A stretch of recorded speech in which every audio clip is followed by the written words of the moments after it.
Bonjour à toutes et à tous et bienvenue sur ce 8e épisode de Podcast Tricot.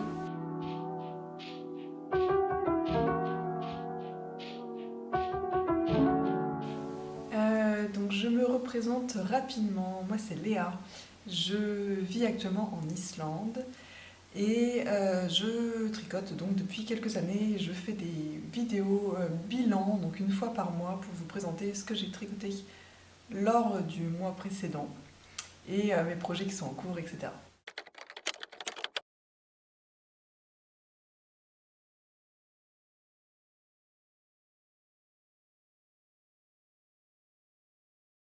Donc on va commencer cette vidéo par vous présenter ce que je porte.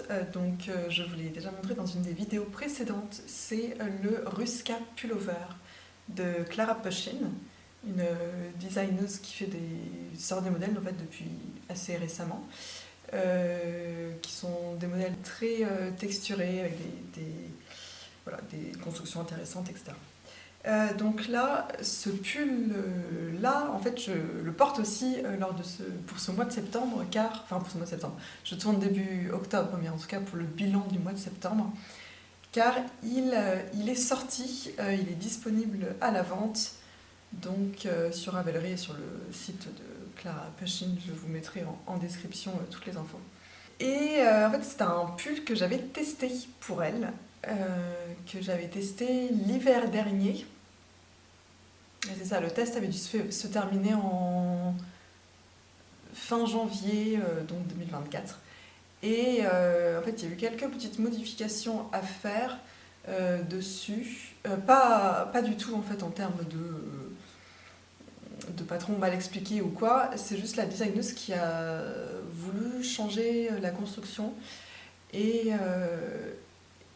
du coup, ça a pris un peu plus de temps. Et en plus, le terme Ruska pullover, Ruska c'est un terme finnois, je crois, pour parler de l'automne. Je ne suis pas sûre que ça va forcément dire automne directement, mais comme elle le décrit, c'est vraiment le phénomène où toutes les couleurs de l'automne sont magnifiques, etc.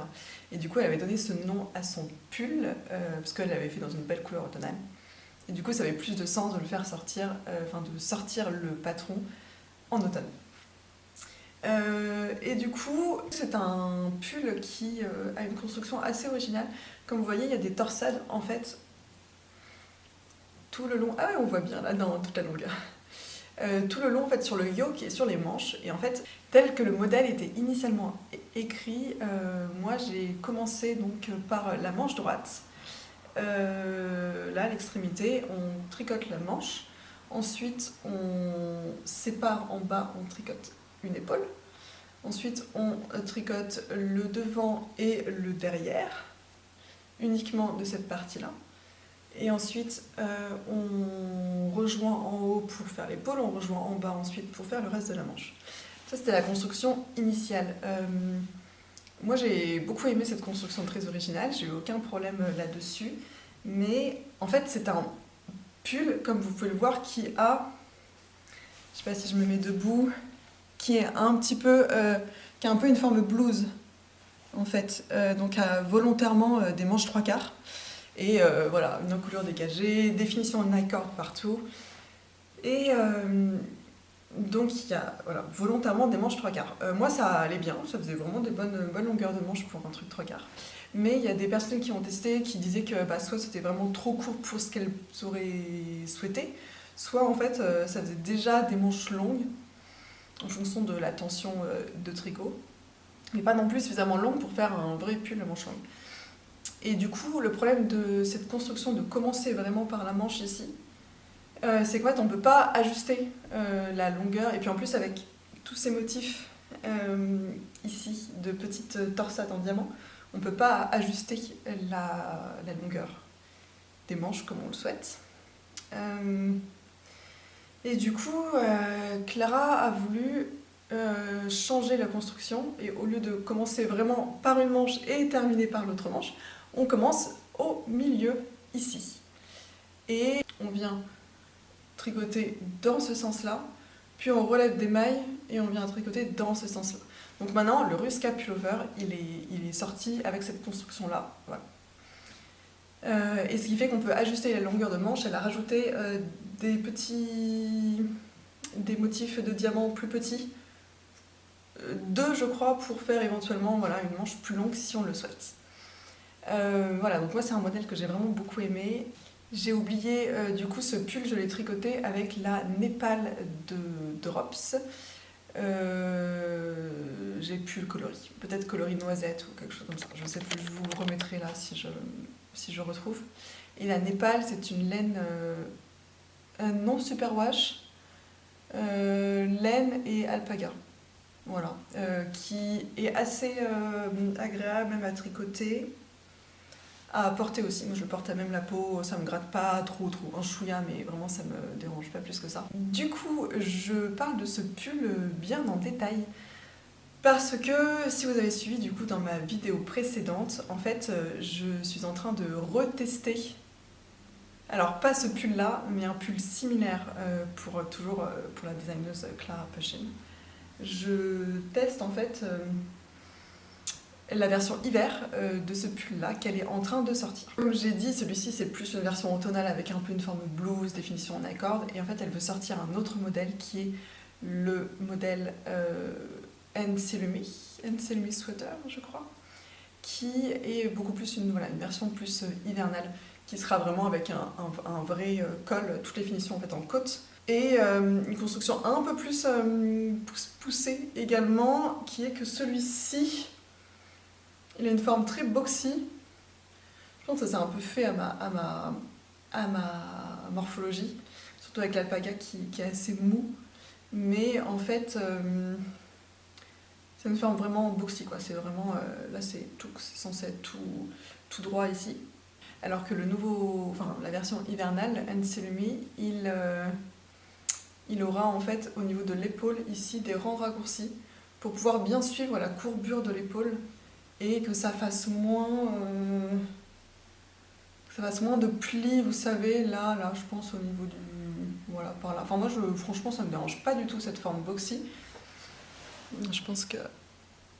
Voilà, bon, moi ça me dérange pas, j'aime beaucoup la forme boxy. Mais apparemment, voilà, c'est quand même plus confortable pour des gens qui ont aussi une poitrine plus importante. Je pense que ça peut vraiment faire la différence. Voilà. Et donc du coup, c'est pas l'objet le plus avancé que j'ai à vous montrer. Oui, parce qu'en fait, le truc c'est que je n'ai aucun objet terminé à vous montrer pour ce mois-ci.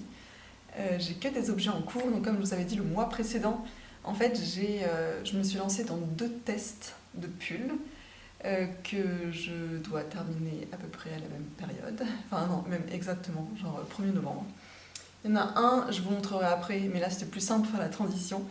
Il y en a un que j'ai quasiment terminé et l'autre où j'ai juste commencé cette semaine, donc voilà, faut que je m'active, mais en vrai ça monte quand même assez vite. Donc, le Enselumi Sweater, dans quel sens il est? Comme ça. Voilà, pour l'instant j'en suis là, donc on va dire qu'on ne comprend pas trop la forme de cette chose. Mais comme je vous expliquais, en fait, maintenant le pull se commence vraiment au milieu. Ce qui fait que, en fait, voilà, il va se commencer comme ça. Et j'avais pas encore superposé là les deux. Ça me paraît... c'est bien, c'est la même taille. Et voilà, ce sera exactement comme ça. Tac. Ensuite là, le dos comme ça. Et là, je suis en train de faire l'épaule. Donc en fait, je vais bientôt arriver justement au rang raccourci ici pour un peu avoir la courbure de l'épaule. Et ensuite, je vais pouvoir continuer une première manche. Et ensuite, je vais relever donc des mailles ici et faire la même chose de l'autre côté. Et ensuite, relever toutes les mailles en bas, là, pour pouvoir tricoter tout ça en jersey. Bon, ça ira vite. Voilà, donc j'utilise de la Plötulopi tenue en double pour faire ceci. Donc la Plötulopi, c'est celle-là. Comme vous pouvez voir si vous avez suivi mon épisode précédent, j'étais en grosse hésitation de quelle couleur utiliser. C'est-à-dire que là j'ai 2 coloris différents de Plötulopi. J'ai celle-là qui est plus, je crois, beige ivoire, et celle-là blanc. Et en fait, je vous avais montré un petit échantillon, si vous vous souvenez, un échantillon où ça, c'est entièrement en 2 brins de beige, enfin beige ivoire, ça c'est 2 brins de blanc, et ça c'est un mix entre les deux, un brin de beige et un brin de blanc. Et pas forcément facile à montrer en caméra, mais je pense que vous voyez quand même qu'il y a une différence. Et voilà, et mon dilemme c'était que les 2 brins de beige ivoire c'était trop foncé. Les 2 brins de blanc, il n'y avait pas du tout de variation de couleur. Et du coup, entre les deux, je trouvais ça vraiment pas mal. Un bon mix qui permet de réveiller un peu le beige avec le brun de blanc et d'avoir des petites nuances très intéressantes. Donc c'est ce que j'ai fait. Et franchement, je trouve ça magnifique.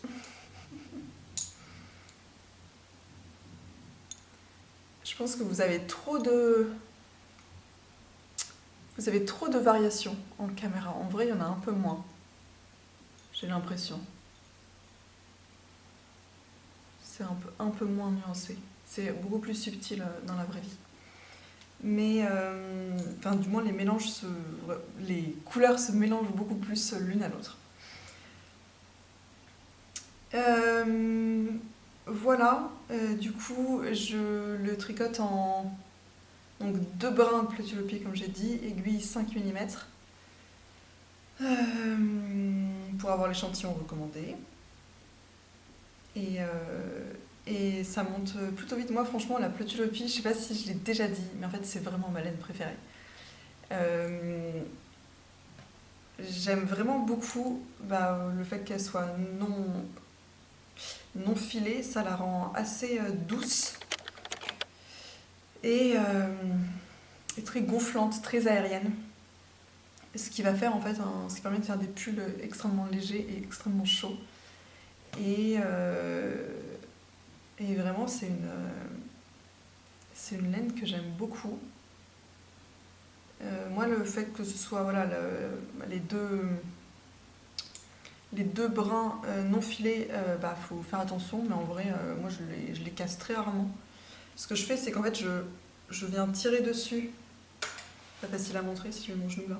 Je viens tirer dessus, genre très doucement, pour un peu dérouler une certaine longueur de fil, et comme ça, je peux tricoter avec ce que j'ai. Et ça se casse pas, quoi.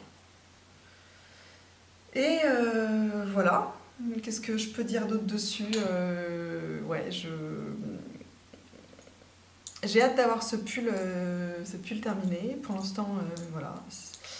C'est le début. Normalement, si tout se passe bien, je vous le montre dans la vidéo bilan du mois d'octobre, je vous le montre terminé.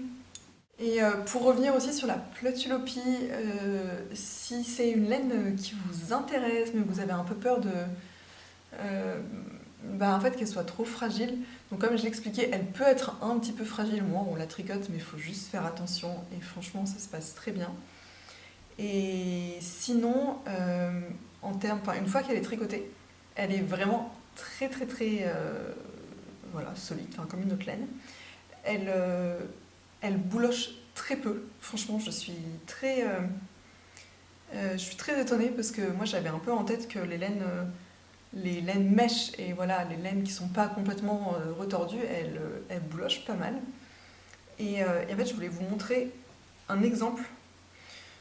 Voilà, pour prouver que les pulls islandais, que les pulls en Pleutulopie sont quand même bien résistants. Donc ça, c'était mon premier pull islandais que j'ai tricoté l'année dernière. Je l'ai terminé... J'ai dû le terminer courant octobre, je pense, donc il y a à peu près 1 an. Et en fait, donc j'ai fait en Pleutulopie tenue en double. Attends, je viens de voir que j'ai un endroit où j'ai pris 2 brins. Sur les 2 brins de Pleutulopie, j'en ai pris qu'un seul. Et je le vois seulement après 1 an. Bon, ok, super. Donc je l'avais tricoté en Pleutulopie tenue en double, tout pareil. En aiguille 5 mm aussi. Et ça, c'est le modèle Afmæli. Non, ça c'est en islandais. En anglais, c'est Anniversary Sweater. de Lopi Design, qui est un modèle gratuit de pull islandais. Donc j'avais vraiment commencé par celui-ci. J'avais fait en 2 couleurs au lieu de le faire en 3 couleurs. Et vraiment, je l'aime beaucoup. Je l'aime vraiment beaucoup, beaucoup, beaucoup. Je le porte tout le temps, en fait, que ce soit voilà, parfois pour aller travailler ou juste pour rester chez moi. Ou je le porte vraiment beaucoup pour pour partir en rando, en fait, quand il fait froid. Je trouve ça bien plus efficace qu'une polaire. Et aussi, là où pour moi c'est indispensable, c'est quand je pars en vacances, en week-end, en camping. Parce qu'en Islande, voilà, je fais vraiment beaucoup de camping. C'est la solution pas chère si vous voulez voyager en Islande, en été du moins. Et en fait, là, au mois de septembre, je vous mettrai des petites vidéos à la fin, là, comme je vous ai mis sur les 2-3 vidéos précédentes. Je vous mettrai des vidéos parce que je suis partie, j'avais une semaine de congé, je suis partie en vadrouille en Islande avec 2 amis. Et donc on a pas mal bougé et on a fait du camping. Bon, c'était en septembre, donc il commençait à faire un peu froid. Notamment, il y a un endroit où on est allé dans les hautes terres, on a eu de la neige et tout, il faisait -1. Mais voilà, c'était quand même très bien. -1 en camping, ça commence à piquer. Mais ça allait, on a largement survécu avec un bon équipement et avec le pull islandais. Et du coup, ce que je voulais vous dire, c'est que, en fait, pendant une semaine, j'ai porté mon pull islandais non-stop, jour et nuit. Vraiment, je dors avec, en fait, en camping, parce que, vraiment, ça rajoute une épaisseur et de la chaleur supplémentaire. Donc, jour et nuit pendant 7 jours. Non-stop. Je l'enlevais juste pour prendre ma douche. Voilà. Et en fait, je ne l'ai pas lavé.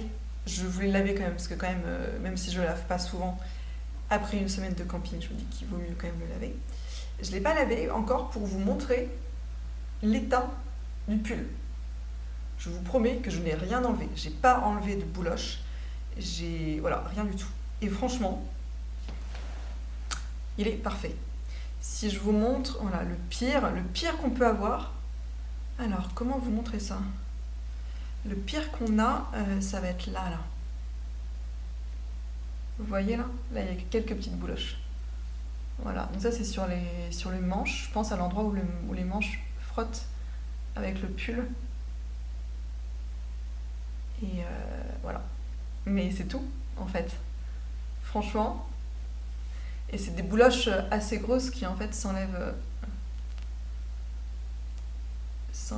facilement. Je regarde s'il n'y a pas un autre endroit à vous montrer aussi. Voilà. Et ça c'est la deuxième manche. Franchement, il n'y a vraiment pas grand chose, quoi.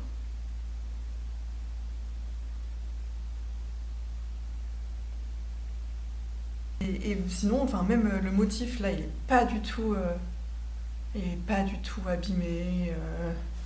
Je sais qu'il y a un endroit où ça peut s'abîmer, c'est au niveau des coudes. Pour l'instant, je vois pas de traces d'usure au niveau des coudes. Voilà. J'ai l'impression que c'est vraiment le genre de pull où en fait, plus on le porte, plus il va se patiner et se vieillir et devenir beau. Voilà, donc c'était si jamais vous vouliez un retour sur la durabilité des pulls en Plötulopi. Je ne peux que recommander cette laine. Ensuite, on peut faire une petite transition là aussi avec cette fois-ci donc un autre pull islandais dont je vous avais parlé la dernière fois. Donc ça, c'est le deuxième test que je suis en train de faire. Donc j'ai quasiment terminé. Le devant, ça va être ça. Voilà.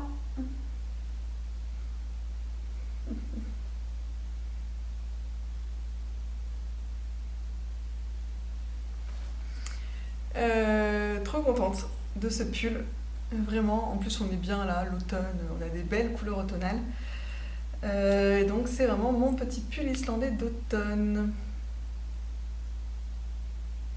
Donc ça c'est un pull que je tricote donc en test pour Raquel, une Islandaise qui fait des patrons de pulls islandais que vous pouvez retrouver sur Instagram sous le nom de Knitter from Iceland, et je crois que son site internet c'est Lopamunster. Je vous mettrai pareil tous les liens en description. Donc ça c'est un pull que je tricote cette fois-ci donc toujours en laine islandaise, hein, un pull islandais c'est en laine islandaise, surtout quand on habite sur place. Et je le tricote en lietlopi, qui est donc des pelotes qui ressemblent plus à des pelotes normales qu'on connaît. Donc la lietlopi c'est celle-là. Ah, il y a du soleil. Voilà, et je la tricote en 4,5 pour arriver à l'échantillon recommandé par la designeuse. Donc, c'est un pull islandais classique en yoke avec rappel sur les manches. Normalement, les pulls islandais classiques, il y a aussi un rappel du jacquard sur le bas du pull, mais voilà, dans celui-ci, il n'y en avait pas. J'aime vraiment beaucoup mon mélange de couleurs automnales, donc ça c'est vraiment très très beau. Contrairement à mon premier pull islandais qui était un pull à 2 couleurs, là j'ai 4 couleurs. Alors j'ai pas de rang à 4 couleurs, il y a des rangs à 3 couleurs maximum. Mais voilà, c'est très beau, c'est très très beau. Les couleurs, donc mes 4 couleurs c'était celle-là, où vous pouvez le voir qu'en fait j'ai plus de cette couleur-là, là, ma couleur un peu kaki doré. Donc j'avais ça, un gris, un noir marron et un rouille. Je vous mettrai les coloris si ça vous intéresse. Et donc le truc c'est que là je me suis arrêtée parce que donc je n'ai plus de laine, mais je suis quasiment à la fin. Il me reste vraiment pas beaucoup de rangs pour terminer, et en fait normalement le col se fait dans ce même coloris là. Je pourrais changer, le problème c'est qu'il me manque encore quelques rangs à faire avant d'arriver au col, et que si j'ai un changement de couleur, j'aimerais qu'il soit juste au niveau du col et pas en plein milieu de ma bande là. Voilà, je sais pas combien j'ai de rangs, j'en ai pas beaucoup, peut-être 4-5 à faire avant d'entamer le col, et ça va faire bizarre si je change de couleur. Si par exemple je me mets en couleur du pull en gris au milieu de ma bande de jersey avant d'attaquer le col. Ça m'inspire pas trop. Et en plus, les côtes des poignets sont en ce coloris là.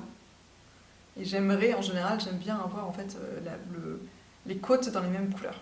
Toujours ce coloris kaki jaune doré. Voilà, du coup, je ne sais pas quoi faire. Il faudrait que je rachète une pelote, mais honnêtement, ça me fait un peu chier de racheter une pelote pour juste ça, quoi. Mais bon, je sens que ça me plaira plus si je rachète une pelote. Sachant également aussi que là j'ai demandé à la créatrice si je pouvais faire des rangs raccourcis sur le pull, parce que le pull ne prévoit pas de rangs raccourcis. J'en ai déjà parlé, pour moi c'est quelque chose d'indispensable quand j'ai un pull. S'il n'y a pas de shaping, je sais pas comment ça se traduit en français, mais de forme en fait au pull, je trouve ça profondément inconfortable. Je sais pas si c'est que je suis trop exigeante ou quoi, mais voilà, moi j'ai vraiment besoin absolument des rangs raccourcis. Ça me dérange pas si un patron n'en a pas forcément prévu, parce que je sais comment les rajouter.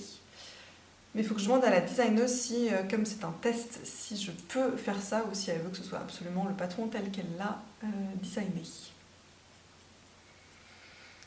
Oui, pour vous reparler rapidement aussi de la construction des pulls islandais, j'en avais déjà parlé dans ma vidéo précédente, mais si jamais vous arrivez ici, un pull islandais, de manière traditionnelle, ça se fait du bas vers le haut, Putain, alors là, vous voyez rien du tout. Non, mais... Désolée hein, pour la luminosité de cette vidéo, ça va ressembler à rien.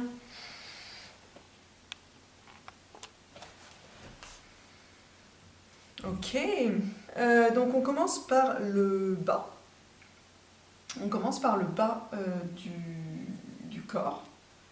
On monte jusqu'à ici, la séparation entre les bras et le corps, là où j'ai mis Scooby-Doo. Et on fait pareil pour les manches. On tricote une manche là, on s'arrête là. À chaque fois, on met en attente. Et en fait, on fait la même chose pour la deuxième manche. Et ensuite, quand on tricote, on vient tout ajouter. En fait, on se met sur le corps. Et on ajoute une première manche en tricotant, puis une deuxième manche. Et en fait, on finit par tout avoir sur des aiguilles circulaires. À l'exception de sous les bras. Voilà, où on a encore un trou. Comme vous pouvez le voir, ça se referme après par grafting. Et donc là, ensuite, on a la meilleure partie du pull islandais, le jacquard. Et donc une fois qu'on a tout mis sur l'ensemble mis sur une grande aiguille circulaire, on peut tricoter le jacquard tout en faisant des diminutions ici pour former le yoke. Donc voilà, construction d'un pull islandais. Donc là, il faut que j'attends les nouvelles de Raquel et je vois si je me motive à racheter une pelote de laine. Et comme ça, je pourrai le terminer. J'ai très très hâte aussi de le bloquer parce que il gondole encore un peu sur les... Je sais pas si vous allez voir grand chose. Ah, remarque, peut-être avec le soleil, là, ça peut peut-être accentuer justement. Il gondole un peu là. Et pourtant, je pense que ma tension est très bonne. Hein. On voit à l'arrière qu'il y a encore... ça c'est... Enfin, à l'arrière, dedans. On voit que mes fils, j'ai encore de la place pour les étirer. C'est juste que comme il n'est pas bloqué...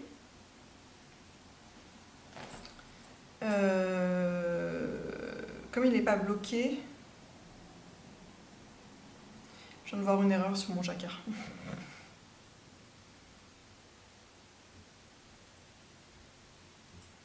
Mais qu'est-ce que j'ai fait? Oh non! Je suis dans le dos là, donc ça va. Oh non, j'ai une erreur dans mon jacquard. En fait, j'en avais déjà vu une la semaine dernière, qui est celle-là. Et là, j'ai une autre erreur à nouveau. Comme je le tricotais très vite parce qu'il fallait que je l'avance, et ben... je faisais pas forcément trop attention à ce que je faisais. Ah, oh, ça fait beau. Alors attendez, où est-ce que c'est? Est-ce que là en caméra je ne vois pas? C'est là et là. J'ai... Vous voyez, le jaune dans le rouille, il n'est pas centré quoi. J'ai deux endroits là où ça va pas. Après, ça va, c'est des endroits où il y a peu de contraste entre ce orange rouille et ce jaune kaki. Il n'y a pas un fort contraste, c'est pas comme si j'étais entre le gris et le noir où là, ça se serait vu direct, là ça se voit pas. Enfin, moi je l'ai vu, mais bon, on va dire que personne ne le verra d'autre. Oupsie. Voilà, voilà. Sinon, je voulais aussi vous montrer, hein, parce que c'est très à la mode en ce moment, je vois toutes les youtubeuses qui montrent leurs petits bloqueurs de mailles, tous plus mignons les uns que les autres. Ben voilà, moi, mes bloqueurs de mailles. Alors, attendez, on voit rien. Ah, on voit rien. Mes bloqueurs de mailles, vous voyez là ou pas ce que c'est? Vous comprenez? C'est des bouchons de vin.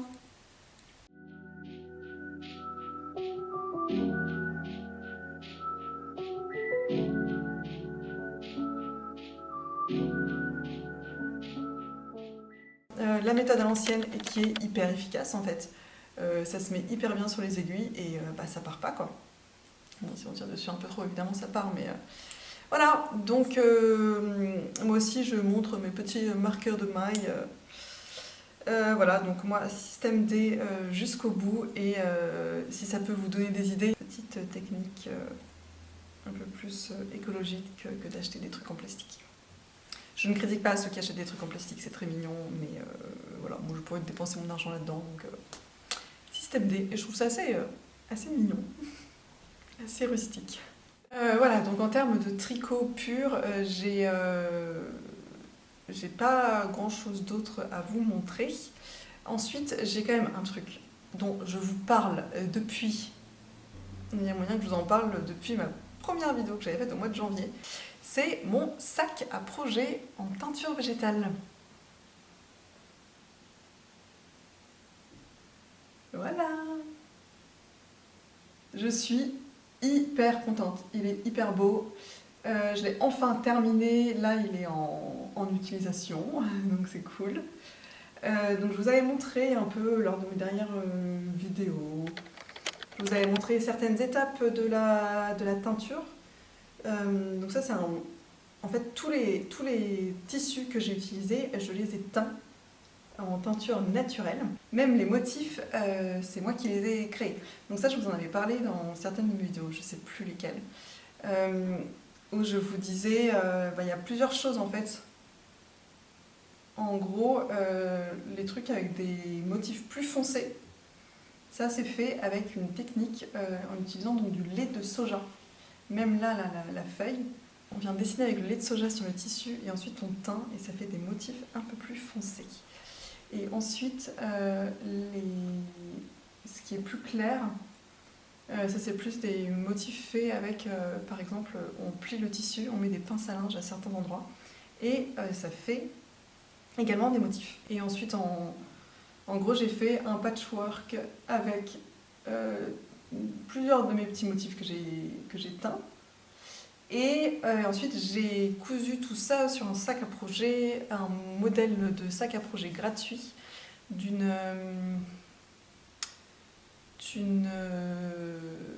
couturière et tricoteuse américaine qui s'appelle Leia Makes. Je sais plus le nom du patron, je vous mettrai toutes les infos. Mais en tout cas, un patron gratuit, alors c'est en anglais, mais si vous cousez ou vous débrouillez bien en couture, il n'y a pas de problème, hein, il n'est pas bien compliqué. Et donc, du coup, c'est un sac seau, donc avec la base ronde, ce qui est très pratique pour les tricots, je trouve, ça fait quand même pas mal de place. Et en fait, chacune des choses que vous voyez là, ce sont des poches. Donc on a, voilà, 4 poches tout autour. Et la dernière, je lui ai mis une petite fermeture éclair pour pouvoir mettre des choses, j'ai pas envie qu'elle se barre. Et ensuite, à l'intérieur, on a un fond de sac qui se ferme par un petit lien.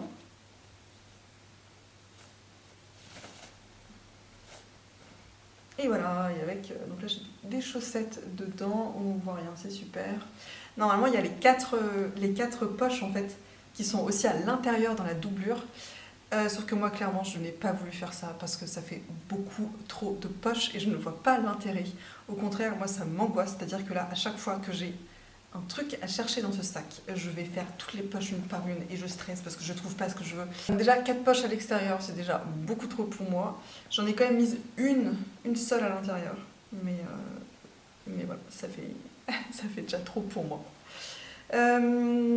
Et un petit truc aussi que je voulais vous montrer, j'ai ajouté, je sens que la vidéo va être vraiment pourrie en termes de qualité, là, les changements de lumière, je conçois que ça doit être extrêmement chiant pour vous qui regardez.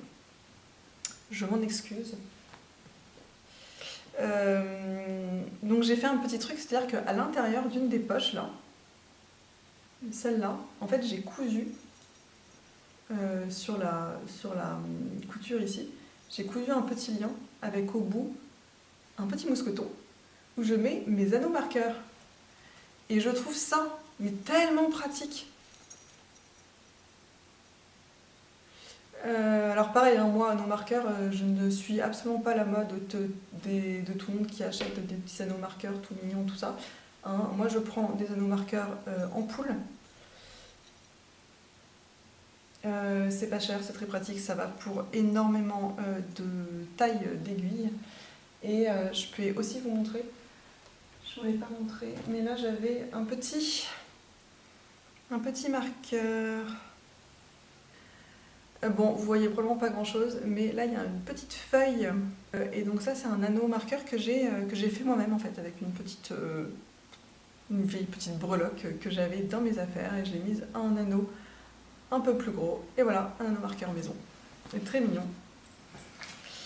Bref, et donc ça je trouve ça très pratique parce qu'en fait quand c'est dans une boîte, bon c'est pratique aussi dans une boîte mais je me dis que c'est bien d'avoir des anneaux marqueurs dans chacun de ces sacs à projet et avec chacun de ces projets. Donc là j'ai rajouté ça parce qu'il y a aussi la technique de mettre les anneaux marqueurs sur une petite épingle à nourrice et de mettre l'épingle à nourrice accroché quelque part dans le sac.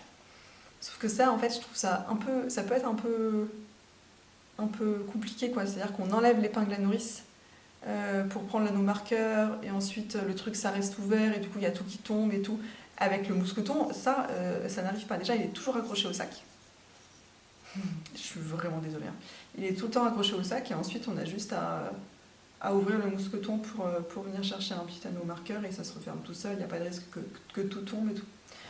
Donc voilà, mon sac à projet terminé, je suis hyper contente, il est trop beau. En parlant justement d'anneaux marqueurs et de boîtes à anneaux marqueurs,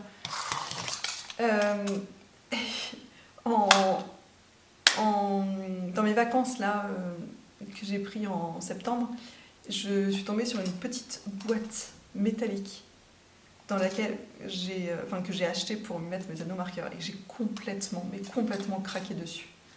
Regardez-moi ça. Regardez-moi comme c'est chou. C'est des petits macareux, donc voilà, petit symbole de l'Islande, avec des petits pulls islandais. Oh, oh, oh, oh. Voilà, et là un petit motif aussi de tricot sur le côté. Donc je me suis dit que ça irait parfaitement bien pour y mettre mes anneaux marqueurs. Voilà, je voulais juste vous montrer ça parce que c'est quand même fort mignon. Pour continuer un peu dans mes acquisitions, je fais jamais de partie acquisition parce qu'en fait j'achète jamais de laine juste comme ça pour le plaisir, sauf en magasin de seconde main.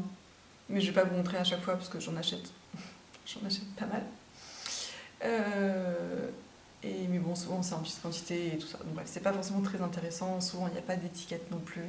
Je préfère vous montrer les choses quand j'ai des projets associés et quand je suis en train de les tricoter. Mais là, je voulais vous montrer quand même quelque chose parce que dans mes dernières vidéos, je vous avais parlé d'une laine Suri que je voulais acheter et je ne savais pas quel coloris choisir pour mon pull Pink Velvet de Andrea Mori avec une partie en jacquard qui se fait en Suri. Et je vous avais demandé de l'aide et vous m'aviez aidé, donc du coup je me dis que ça peut être pas mal de vous faire un retour. J'ai donc reçu mon écheveau de Suri de Une louve dans les bois. Donc je voulais un truc assez neutre, avec des variations de couleurs quand même assez subtiles dans les tons neutres. Non, ça donne rien. Voilà, du coup je l'ai reçu, enfin c'est une amie qui me l'a apporté de France. Je l'ai reçue, elle est vraiment hyper douce. J'ai hâte de la tricoter, j'ai hâte de voir ce que ça rend. J'ai fait un truc là pour la fin de ma vidéo, j'ai baissé tous les stores parce que c'était juste pas possible de montrer quoi que ce soit.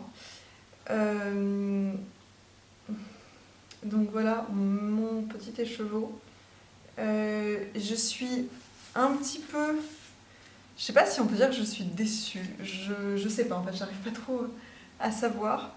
Mais j'avais l'impression qu'il y avait plus de nuances sur la photo du site par rapport à en vrai. Mais voilà, j'ai l'impression qu'en vidéo, c'est encore pire. Vous voyez juste un gros truc beige. Ah non, regardez, là, on voit. Ah, mais en fait, j'avais pas ouvert le truc complètement. Je pense qu'il y aura quand même des nuances, hein, mais je sais pas à quel point ça va se voir dans mon projet, c'est ça. Vous voyez, là, il y a quand même des choses... Là, il y a une zone bien blanche, alors que là, c'est un peu plus beige, en gros. Et du coup, c'est vrai que j'étais un peu déçue. En fait, j'ai peur que quand je tricote, on voit pas du tout les nuances. Et que voilà, ça fasse juste un truc un peu beige et c'est tout. Et dans ce cas, pourquoi j'ai de la laine de teinturière si on peut acheter de la laine classique du suri beige et c'est tout quoi. Je sais pas du tout ce que ça va rendre hein, sur la caméra. Voilà, je me dis que j'aurais peut-être dû choisir une laine plus contrastée avec plein de nuances. Euh, Comme celle dont je vous avais parlé là, je vous avais parlé d'une coloris écume qui, qui avait des couleurs un peu. Il y avait du vert, il y avait du jaune, il y avait du marron, il y avait du blanc et ça aurait fait un peu plus. Enfin, ça serait un peu plus vu dans mon yoke en jacquard. Voilà. Après, je sais pas, ça se trouve, ça va se voir quand même les petites variations de couleurs et ce sera suffisamment beau. Je ne sais pas. Donc c'est pour ça que j'ai hâte de la tricoter pour voir ce que ça donne. Voilà, écoutez, je pense que je vais m'arrêter là sur la vidéo. J'aurais en théorie d'autres choses à vous dire, mais j'ai pas forcément préparé, donc j'ai peur que ce soit trop brouillon. Et en plus, là, la luminosité ne me plaît pas du tout. Donc, vaut mieux que je m'arrête là. Et, euh, et puis, de toute façon, voilà, j'avais des envies de projet à vous parler. Mais en fait, le mois d'octobre, il faut que je tricote exclusivement sur mon pull. Sur mon pull, je vais y arriver, sur mon pull en test. Donc, quoi qu'il en soit, ça sert à rien que je réfléchisse trop à des choses à tricoter parce que je n'aurai pas le temps. Voilà, voilà. Donc, écoutez, je vais vous laisser avec mes petites images que j'ai principalement faites pendant mes vacances, mais pas que. Vous verrez que là, le mois de septembre, en fait, c'était je sais pas, j'avais oublié par rapport à l'année dernière, mais c'est vraiment très très avancé au niveau de l'automne et des couleurs automnales par rapport à en France. En France, on commence à avoir des belles couleurs d'automne, les feuilles qui tombent et tout en novembre, quoi, à partir de mi-novembre peut-être. Et là, à partir de mi-septembre, c'est déjà tout beau, quoi. Enfin, vraiment, voire même début septembre, il y a les myrtilles qui commencent à rougir et tout. Même en ville, là, bah, en face de chez moi, là, j'ai tous les arbres qui sont tout jaunes avec plein de feuilles tombées au sol. Ça fait très très automnal, c'est très beau. Bon, du coup, ça veut dire aussi que l'hiver arrive. Ça, c'est un peu moins drôle. Moi, quoi que si, quand même. Je pense que j'ai hâte de voir l'hiver.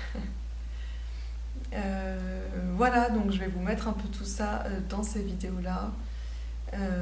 Et donc, eh bien, à la prochaine, au mois prochain.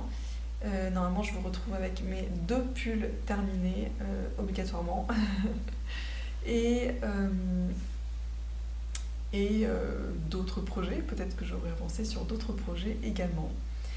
Et donc, j'espère que cette vidéo vous aura plu et je vous dis à la prochaine. Salut!